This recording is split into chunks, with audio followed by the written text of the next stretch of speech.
Hi, everyone. Welcome back to the Lighthouse Sessions. Today, I'm really excited. I have my friend Andrew Murdoch here. And Andrew is one of us. He is truly a visionary entrepreneur. We wear many hats, many labels. Andrew, why don't you tell us a little bit about who you are and what you do, and then we'll go where the conversation takes us. Sounds good, Jeff. Yeah, thanks for having me. I'm a marketer, and more specifically, I'm a YouTube geek.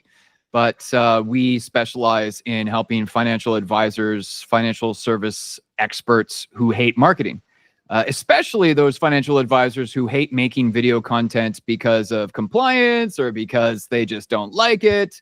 And funny enough, there's a lot of financial advisors that hate that. So again, I told you this before we hit record. I used to be a regulator. I used to work in that field. And it was fascinating because a lot of financial advisors just gave up. It was like, okay, I can't get this past internal compliance. I'll admit I was the regulator that would raise an eye once in a while and go, really? So let's talk about, I think there's a lot of myths in that space in particular that you can't market or you shouldn't do videos.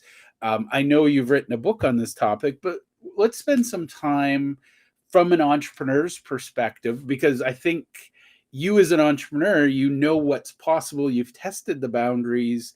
Whereas I think a lot of wealth managers, financial planners, they stay in the herd so they don't get picked on by compliance. Because I know for a fact you don't want to be that person that every time compliance sees your name come across the desk, they've got their no stamp out. Yeah. Well, and when it comes to this topic, you're probably a lot more of the expert than I am, but I can speak intelligently about the FTC, the Federal Trade Commission specifically, because the FTC oversees marketing and sales in the United States. And that absolutely is something that I have to be aware of as a marketer. But we do live in a world, at the time of this recording, I can tell you that the FTC is paying very careful attention to marketers and, funny enough, AI experts. Marketers and AI experts absolutely have a target painted on their butts these days. Not that if you're outside of those two niches, you shouldn't be thinking about the FTC, but those two niches specifically certainly are at a higher vulnerability state, let's say. And we live in a world where marketers, for the most part, learn about marketing from other marketers. And because entrepreneurs and drivens and ADHD type people, we tend to be competitive and we tend to push the envelope. And so over the years, marketers have tried to outdo each other. And now all of a sudden we find ourselves in an environment where the regulators are going nuts. They're going nuts. It's a field day for them because all of these marketers are breaking compliance. And wouldn't you know it, we live in a world where I didn't know is not an excuse. That's not a defense. That is not a legal defense in the court of law. Yep. And unfortunately, what we're seeing here is after the FTC has submitted a written notification that such and such is being investigated, by the time that person receives the notification, it's really, honestly, it's already too late, because after they've sent you the notification, they've already collected enough data, enough evidence where they are reasonably assured that they are going to win this case. So the FTC doesn't have unlimited resources in terms of manpower to go after everyone, but after they've decided that they can go after you, now they actually do have limited resources because, well, they're the government. So that's from a marketing standpoint, and I can speak intelligently about that because I did get educated on in terms of the FTC compliance. And then when I went down the rabbit hole and I realized that financial services experts and financial advisors and wealth managers and what have you, not only do they need to think about the FTC, but depending on their designation, depending on their license and where they're registered, they also need to think about FINRA, the SEC, FinCEN, state regulators. It goes on and on and on. So my heart actually goes out to any financial education, financial services professional, because there are a lot of hoops to jump through. That doesn't mean that they can't create content. It just means that we just need to be more proactive around the content creation. Let me put it to you this way. The compliance component needs to be baked into strategy, okay? And then, oh, by the way, we haven't even talked about YMYL, your money, your life. So when it comes to Google or YouTube, they have their own processes in place to ensure that anyone that deals with someone's wealth or health is being fully compliant as well. They have their own systems that are tweaked to ensure that that professional is being compliant. So, and that actually blows a lot of people away when I talk to financial services. Like, oh wow, I had no idea. My marketer didn't tell me about that. Well, that's unfortunate. Unfortunately, my space, marketing, is like any other industry, is full of a lot of people that are either inexperienced or not informed. So I threw a lot at you there. And I should probably pause to see, Jeff, where you want to actually hone in on. But it's not that it's impossible for you, the financial advisor, to create content. There's absolutely ways for you to incorporate compliance into your content program. And then if we have time to discuss more about this option, there are ways for a financial advisor to actually offload and delegate the content creation and just get it completely off their plate entirely. Yes, I know it sounds crazy, but we live in an amazing world where that is now possible.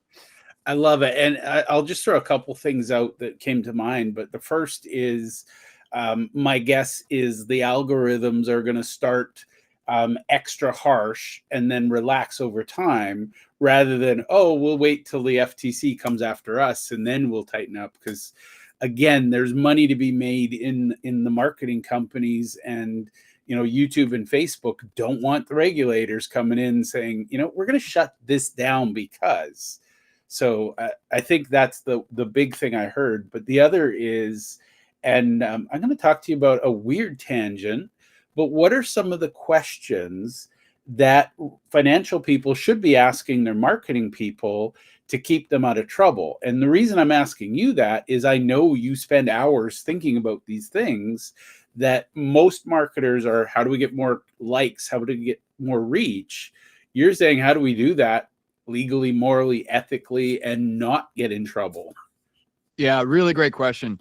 So I actually have a lead magnet. I actually have a lead magnet that we can certainly share the link to your viewers and listeners, where there's actually an 11-page document that I have. I think it's 11 pages. I shouldn't have said that, but let's say it's around 11 pages. And it's a document. It's a PDF. It's a super easy read for any financial advisor who's curious about what they should be looking for, what they should be asking when they're evaluating a YouTube marketing expert. And because you just nailed it right there on the head there, Jeff, there are unique variables, attributions, characteristics, problems, whatever you want to call them, hurdles, obstacles that financial services struggle with that other niches just simply don't. So when you're talking to a general marketer or a general YouTube expert who is accustomed to working with all kinds of different industries, they are going to be lacking certain fundamentals that are true to the financial advisor. So, I mean, you're certainly going to want to ask the marketer or YouTube expert what their strategy is to remain compliant as it relates to the FTC, YMYL, and all of the other government agency regulatory bodies out there that are keeping a close eye on the financial advisor. What is your proactive system to ensure that this content is going to be compliant safe, right? Are there any forms of content that you want to steer away from, right? For instance, a really quick example. For instance, a very how should I put this? A very sensitive area would be testimonials and case studies. In most cases, it's probably better just to avoid case studies and testimonials entirely. Now, here's a top tip for you. Testimonial type videos don't actually perform very well on YouTube anyways. It's great for your website. They're great for your landing page. It's great for credibility, as long as you're following the rules, the compliance rules. But putting testimonial videos on YouTube, they just don't typically work. And then again, when it comes down to case studies are something that marketers will tend to spend a lot of time coaching on, because case studies do have a lot of value associated with them. They give the professional that immediate credibility, authority, reach, influence, and all of that good stuff, because now the viewer or the prospect can say, oh, wait a second, this person actually knows what they're talking about. There's a lot of really funny rules around case studies that I'm certainly familiar with the FTC, and I'm sure there's additional rules, compliance rules around case studies that I'm not familiar with when it comes to all those other government agencies that regulate financial advisors as well. So you're going to want to know that you're dealing with a marketer or a YouTube expert that is aware of those types of things. There should be a process in place where you can actually share. Maybe you have a compliance department or you have an internal compliance officer that's already created like an SOP for you. There should be a way to have that open dialogue with the marketer. Actively, proactively send that information with the marketer so that they can review, because you're probably going to have your own internal policies in place as well. And it's just going to cut down a lot on the back and forth if the marketer is able to proactively insert your own internal policies into the marketing program as well. Because, I mean, we've all been there before. The marketer is running a business just like you are. And if you can be proactive enough so that you can reduce the amount of iterations, reduce the back and forth, so that you're much more likely to have that content approved on round 1 or round 2. Well, it's just going to be a lot more efficient and cost effective for everybody involved. I mean, I should probably pause right there, but I can go on and on and on. There's a lot you're going to want to actually just access this free lead magnet that I'm sure you're going to find in the show notes below. Yeah. And for what it's worth, I want people to recognize that the passion you have for this, for those who don't know, I am a high quick start. Andrew is a high fact finder on the Colby. And Andrew's the guy I want worrying about stuff because I don't even think about it. But back in the day when I was in the regulatory space, a lot of people just said, I don't market because it's too much trouble. Like they literally just said, growing my business within the rules of compliance, too complex. I'm just going to hope for the best. And I was like, hope is not a strategy. And, I think that's a big thing. Now, one of the other things, and I say this all the time, if a podcast episode needs to go through somebody's compliance department, I'd rather you don't book a call because I don't want to jump through hoops. And that doesn't mean I don't care about compliance. It's just, for me personally, I don't want to work in industries where I'm constrained by, somebody looking through something with a fine-tooth comb. And I know for a fact, for me personally, I avoid the financial services space because I don't care about the rules and I don't want to care. Therefore, I just stay out of the space. Now, if that's what you do for a living, you want somebody like Andrew who cares about the space. Is that a fair comment? Yeah, it's funny you should say that because I've been a YouTube expert for many, many years. So birds of a feather flock together. A lot of my closest friends are YouTube consultants, YouTube coaches, YouTube experts. And one of my good friends is the YouTube expert for the Tony Robbins YouTube channel. And she said exactly what you just said. She can't stand financial services. So whenever someone comes into her sphere of influence and she finds out that they're in financial services, she'll immediately stop the conversation and say, oh, you just need to go talk to Andrew. And then she'll send me a referral. She'll send me an introduction with the individual because she literally doesn't want to deal with it. And she understands that I've specialized in that niche specifically. Maybe I'm a glutton for punishment, but I mean, if we have time to get into it, YouTube really helped me change my entire life. And so, because I mean, there are certain fundamentals that will always remain to be true. For instance, YouTube is oftentimes referred to as free university. I like to think of YouTube as the world's content resource library. As a marketer, I have access to a lot of data, which gives me the unfair advantage. So I don't have to know who you are, but I can make certain predictions that are highly accurate. I know if you're going to search, you're likely going to end up on Google or maybe Perplexity or Claude or ChatGPT now, but Google is still the #1 answer to that question. But I also happen to know that when the intent shifts and you're ready to learn about something, you're not just searching, you actually want to learn about something, you're actually much more likely to go to YouTube to type in that search query. Hey, how do I plan for my retirement? A lot more search queries are going to end up on YouTube for that kind of question than any other platform. When someone's ready to go deep on a subject, that's where they're going. So Yeah. I mean, this is what I often say to a lot of the people I end up talking to in financial education, financial services. Like, people are already going to YouTube to type in those search queries. Do you want your videos popping up, or do you want your competitors' videos popping up? Because millions of people are going there already. Yeah. Well, and I think that's the number one. I'm rereading a book by Dan Kennedy, and he talks about, I can't remember the guy, but it goes back, I think it was Robert Collier, who said you need to enter the conversation going on in people's heads. And I think too many people are saying, hey, look at me, look at me. You know, the billboard is my least favorite example, because it's like, I'm driving, I'm not reading your text, just writing down the phone number. Yeah, it's like, oh, a phone number. Thank God, I was looking for a new plumber, financial planner, whatever. But it's like, you want to meet people where they are, not distract them and try to take them from where they are to where you are. And I feel like YouTube especially is where people are. Yeah. You know, Well, they're going there asking the question. So yeah, you fish can where the either fish are. you can be absent or you can be present. And now let's talk about what being present on YouTube looks like, because I think I talk to a lot of professionals, and they're worried about lighting, and is my tie on straight? Now, obviously, I don't wear ties and I don't care, but they're worried about what does a professional look like on YouTube. And I'd love your thoughts on, I know you agonize over things like cameras and angles and things like that. How much is too much polish?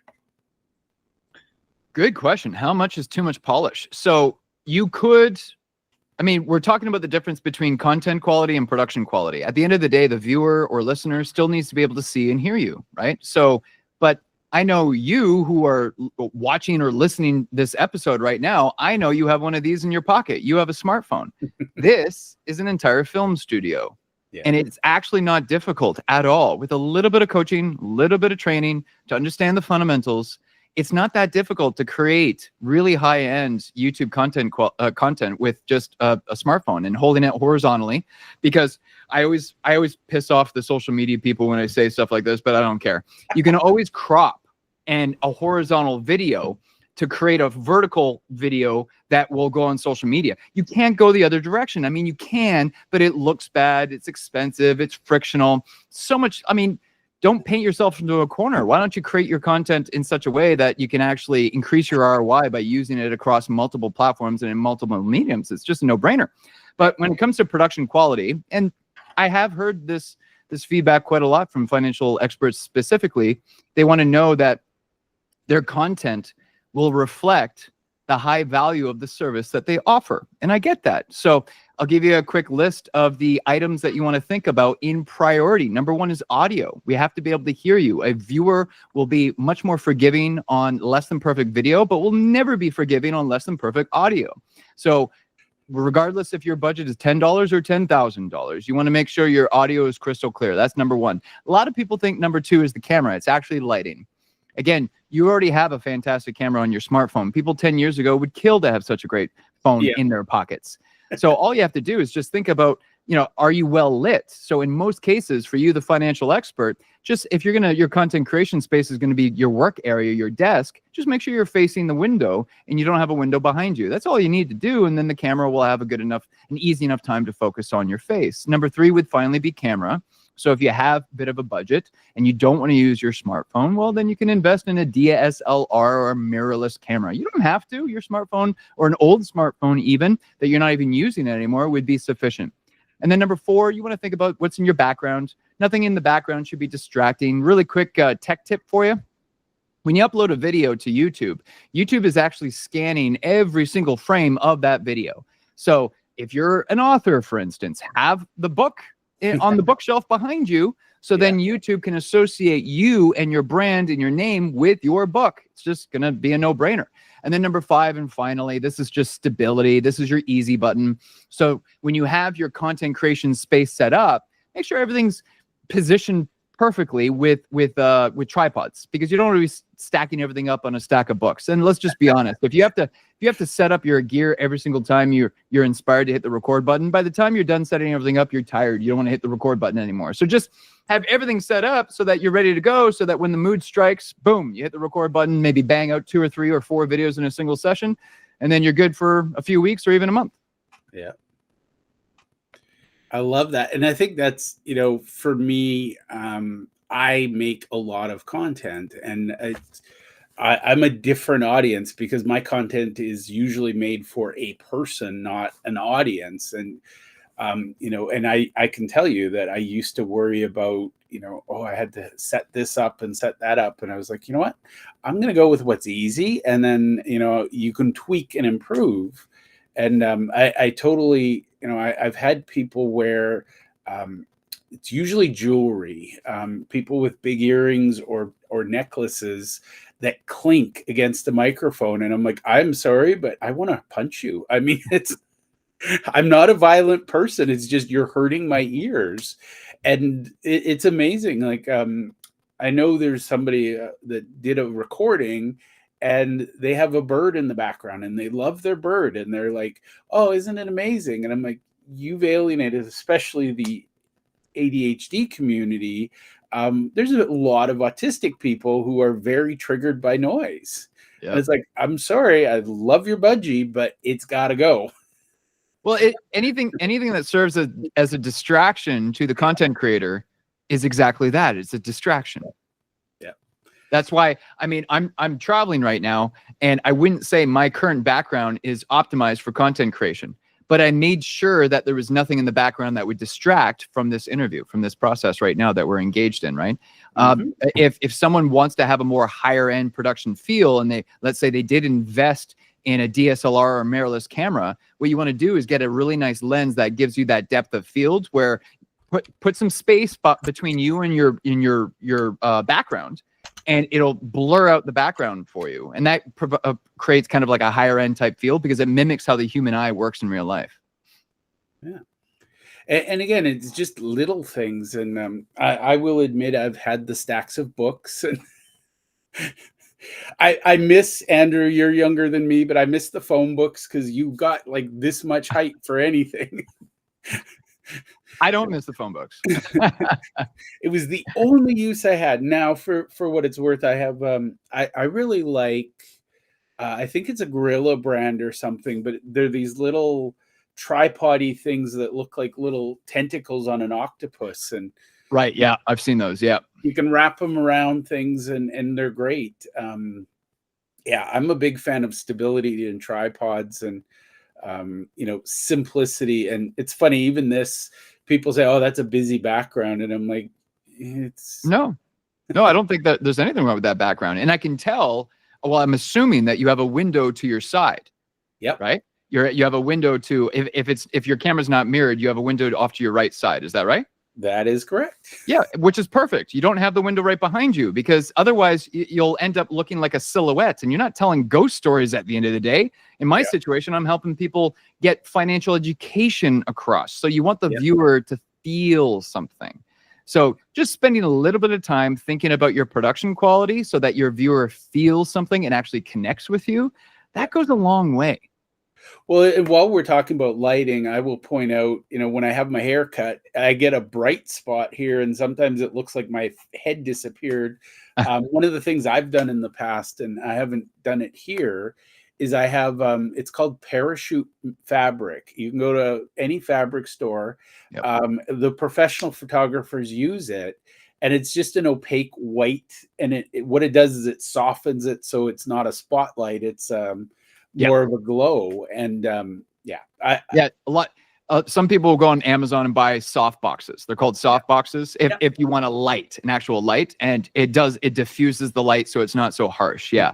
But it's not, you don't need to spend a fortune on production equipment if you just give a little bit of thought to just how you set up your environment. Well, and to the lighting, I at one point had the soft boxes, and I had the full lighting, and then I'd be sweating because it was like, God, these things are hot. Yep. I was like, okay, I'm going to go natural. And again, I'm not looking, anybody who's watching this knows me or likes me and we're friends or some way connected. But I get away with a lot because of that. And I love that you agonize over those things. And for what it's worth, I used to, and now I'm like, yeah. Well, at the end of the day, especially when it comes to financial services, when I'm talking to a financial professional, I always want to encourage them to be thoughtful around the concept that trust is their currency. So anything we do should be establishing trust between the financial professional and the viewer or the listener. Anything that doesn't support that foundational layer, get rid of it. It deserves no time or attention from us, because trust is, I mean, we live in a world where AI is disrupting a lot of things. Now, I don't know if I would just gladly turn over my entire life savings over to an artificial intelligence. I can't say that I would.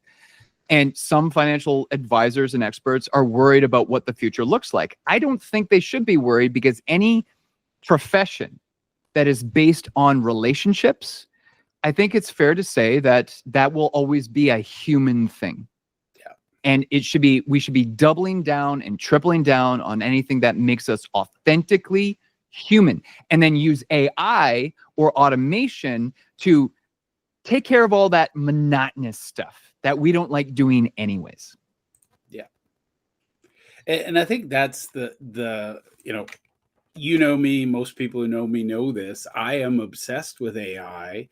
And my obsession is, how do I use this to further relationships, not avoid them? And I think that's the reality is, again, it's about trust.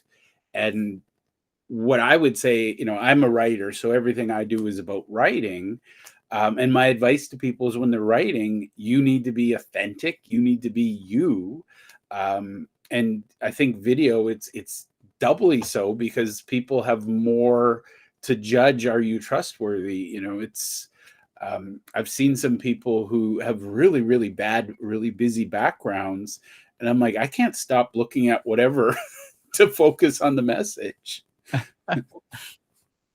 So now I could talk to you all day, and for anybody who knows me, Andrew and I have had many deep discussions, and we've got some mutual friends and things like that. Where can people go to get to know you, or just reach out and say, hey, Andrew, I saw you talking to Jeff. For the FTC, this is not a paid ad. Nope. This is a networking tool. I love Andrew. He loves me. We're helping. So where can people go to get to know you? You talked about your lead magnet, your document. What's the best place for people to connect with you? Well, out of all the platforms, YouTube is obviously my favorite, but not so great for networking. My second favorite, LinkedIn. I love LinkedIn, LinkedIn, simply because there's a lot less shenanigans on the platform. Call me crazy, but I just don't like, I don't enjoy engaging with Blazer687 and it's a picture of a cat. Yeah, so not my thing. So if you're looking to find me on a platform, LinkedIn would probably be the best. Our website is YTERA, so YTERA.com. And yeah, we'll make sure we have some links for you in the show notes below.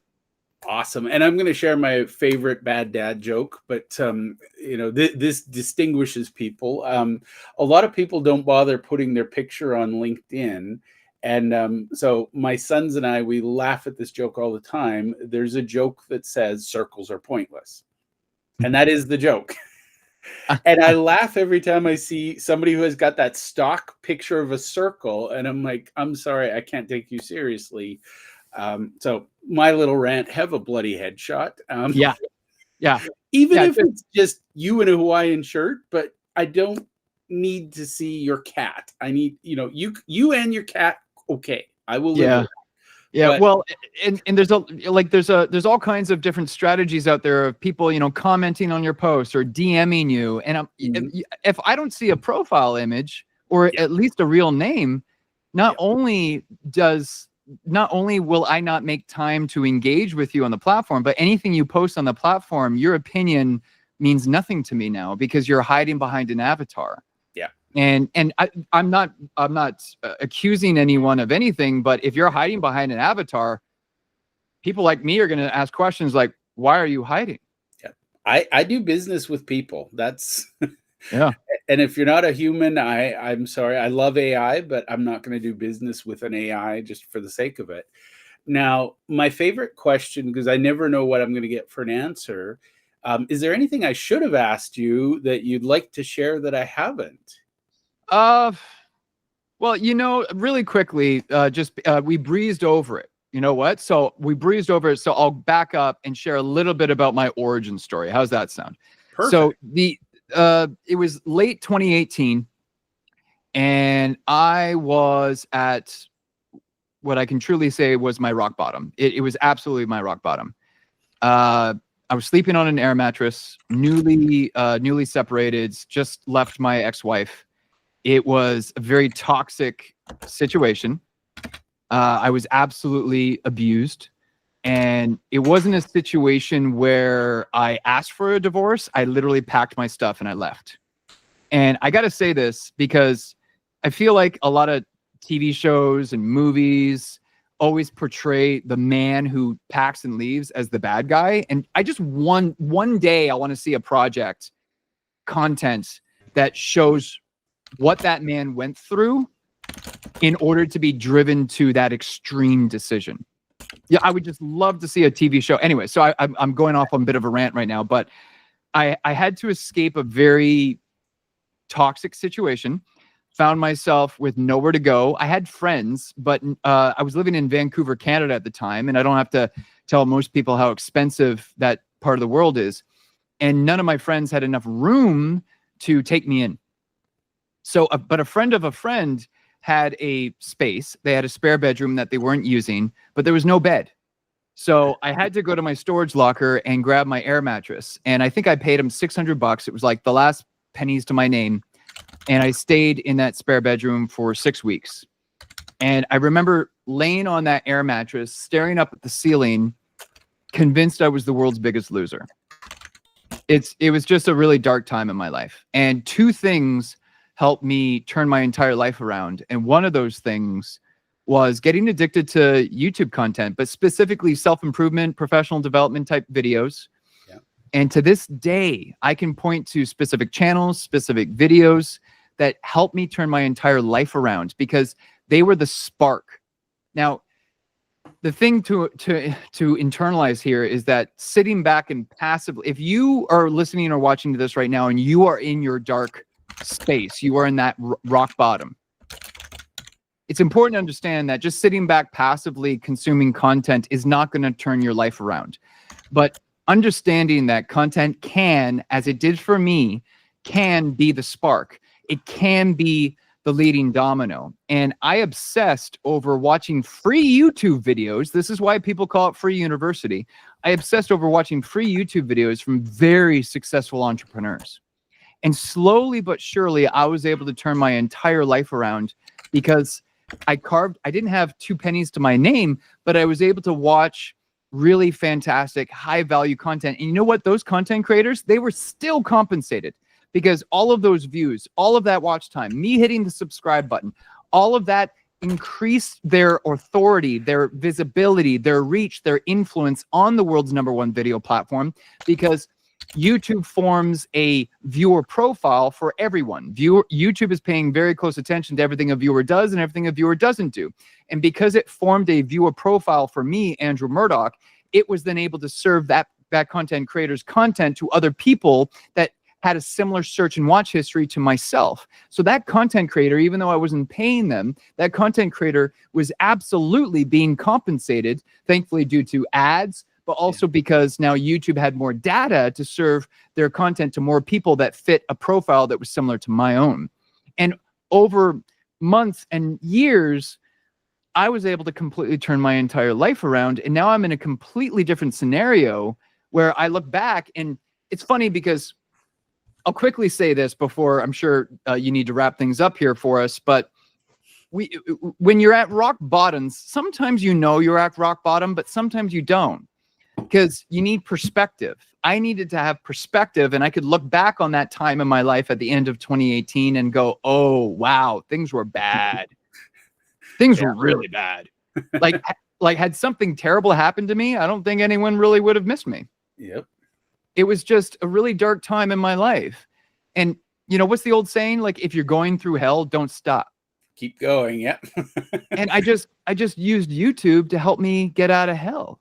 And that's how I would love to, I would just, that's why I love working with financial services, financial education, because wealth oftentimes is a common denominator that that if you don't have it, it will negatively impact every other aspect of your life. And that's why I do what I do. Love it. Well, Andrew, I will, I'm going to throw out a piece of wisdom I've gleaned from you. And this was, I will get you to refine it. But my understanding, I used to send people links and I'd say, oh, you got to go watch this video. Now that I know you, I send them a thing and I say, go to YouTube and search for this person and this video. Why is that important? And then we'll wrap up. Sounds good. So if you have a YouTube channel and you put in a lot of time, money, and effort into creating a video, there is the desire to help speed things up because you just put a lot of effort into this video. So there is that intrinsic understanding, oh, I got to get out there. I need people to watch this. So what oftentimes happens, which is a mistake, is that the creator will then grab that link for the video and will email it to their entire list and will share it across social media and will text it to people. That person will tell everyone and their dogs to go watch this video. Now, why is that a bad thing? Well, there's three risks behind that, but I'm just going to focus on one in the interest of time. YouTube is the world's #1 video platform in the world, which means we have seen many times throughout the years, people try to gamify the system. There's always going to be a small percentage of the population, bad actors, that will do nefarious things to gamify the system. People will create bots and will drive fake traffic to a video to try to convince the YouTube AI to artificially inflate the performance of a video so that they try to convince the YouTube AI to serve that video to that many more people. And because YouTube is trying to protect the viewer's experience and doesn't want these bad actors to artificially inflate these terrible videos to be served to more people, because that will decrease the experience for the viewer, YouTube has systems in place to verify traffic. So after a video is released onto the world's #1 video platform, if YouTube sees all of this weird traffic coming from all kinds of weird stuff for a brand new video that was just released, what do you think YouTube is going to assume? Shut it down. Yeah, so YouTube's not going to shadow ban you. That term is being thrown around way too loosely. YouTube is simply making a judgment call based off of what it has seen in the past. It is trying to protect the viewer. It's trying to protect the integrity of the system. So if it sees a lot of weird traffic coming from all kinds of places for a video that was literally just launched, it will do what it needs to do to protect the viewer experience, and it will just simply stop serving that video.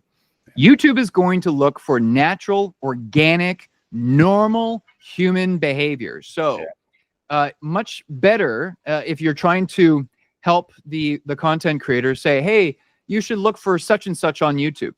And so then that viewer, that user will go to YouTube, type in that person's name, find the content, click the content, watch the content. Yes, it's more frictional, but that's a good thing because now only the most motivated viewer will actually do it because they actually want the value contained in the video. Let me leave with this. Mr. Beast, Jimmy Donaldson, the #1 content creator in the world, the #1 YouTuber. You can go to his X account right now and you can scroll through all of his X posts. This man will spend millions of dollars on a single YouTube video. Yep. So, and he also has a massive audience following him on all the platforms. So you would think, oh, I just spent millions of dollars on this video. I'm going to do a post and I'm going to include a link to the video. He does not do that. He will do a post on X and say, go watch. Yep. So if the world's #1 YouTuber does that, and success leaves clues, if success leaves clues, Yep. then why are you sharing your video link with people? Well, and I'm going to double down on that. I love Tony Robbins is where I learned success leaves clues, but I'm learning success leaves billboards sometimes. You know, it's like, it's just so obvious. We walk past and go, oh, there's got to be something else. And it's like, nope, sometimes the obvious is the right answer. Yeah. So, and sometimes it's the simple solution that's actually the answer. You don't need to overcomplicate these things. Yep. But talking to an expert will absolutely help you avoid a lot of landmines. Awesome. Well, Andrew, thank you for sharing some of the landmines and for hanging out with me today. Thanks for having me.